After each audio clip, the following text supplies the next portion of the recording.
You to the two. What's good with y'all, man? Another day, another blessing, man. I hope y'all doing well. Hope y'all styling and profiling. You know what I'm saying? It's good to see y'all, man. Hope y'all doing well, man. Staying prayed up, staying consistent, you know, pressing forward, even though you getting pressed on all sides. You know what I'm saying? Never giving up, never giving in to the tactics of the enemies. That being said, man, I hope prosperity over y'all family, over y'all goals, over the purpose that the Lord has called. Because many are called, but few are chosen, man.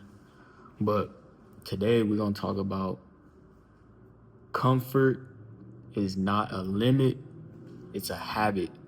Comfort is not a limit, it's a habit. So at times, you know, after work, you will want to get home, knowing you got to go work out, or know you made a commitment to working out. You know what I'm saying? You probably got burnt out at work. You see what I'm saying? So your brain is going to signal, you know, fatigue, irritability. Your brain is naturally going to do things that conserves energy. It wants to conserve energy in order to survive. So your brain is only going to give you things. It's going to do its job. So you can't be against your brain feeding you constant overthinking or constant natural brain affirmations of comfort. You see what I'm saying? Especially if you eat it up whenever it pop up in your head, you just take everything that it gives you.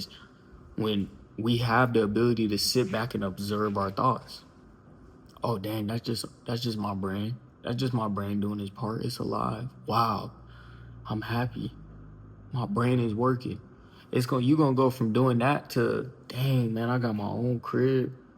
Man, I can breathe, I can see, I got two eyes, I got limbs. You see what I'm saying? But with comfort being a habit and not a limit, you would get home from work, you know what I'm saying? You would think it's your limit because you was exhausted, you got into an argument with your boss, etc.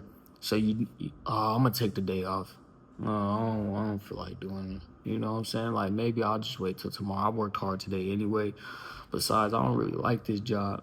You see that? That's the habit right there. Complacency, complaining, right? Leaving room for complaining, leaving room for compromise. See what I'm saying? Leaving room for things that don't serve you, leaving room for your flesh to take over, essentially is what I'm saying, right? So you got to understand that comfort is a habit, right? So it boils down to what limiting beliefs are you believing? What self-indoctrination have you taught yourself? What have you taught yourself that causes you to conform into comfort? There's nothing wrong with comfort, but if you're trying to be great or you're trying to walk on this path of greatness, not only that, but what the Lord has called you to do, if the Lord has called you to do it, the only thing that can stop you from doing what the Lord has called you to do is blaspheming the Holy Spirit. And that's death at that point. You're just asking to die. You know what I'm saying? Respectfully. But the comfort, especially fleshly comfort, is just pride. All of this is pride, man. Like it's amazing, like how we would teach ourselves that pride is one specific thing or one word is one specific thing just because that's what we learned. You know what I'm saying? But pride can be disguised as comfort, can be disguised as eating, can be disguised as friends, can be disguised as the inability to make decisions, the ability to make too much decisions. You see what I'm saying? Like pride is in everything, bro. And when the flesh is involved, pride is for sure involved. They're like this. So we got to understand that in order to break the comfort loop, we have to reflect within ourselves. We have to hold ourselves accountable. And part of holding ourselves accountable is asking the $1 million questions. God, I need help. Reveal what is it in my life that's causing me to seek comfort? What is it in my life that's causing me to compromise? What is it? Remember, you ask a good question, you get a good answer. You ask a question, you get a answer. You ask a bad question, you get a bad answer, and two of them is wrong. Again, I'm gonna let you figure that out, and you keep practicing that. How do I ask good questions? All right. Am I asking a question? Am I asking a bad question? God, what is the root cause?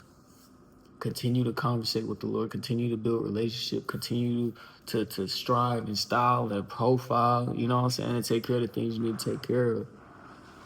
Man, I love y'all, man. I pray that this is a good word for y'all. I pray that I did something for y'all. If y'all got any questions, drop the comments below, man. like and subscribe, man. And I pray that this word do something for you. I pray that the Lord push it to the people that it needs to be pushed to. With that being said, man, I love y'all, man. And I'm out.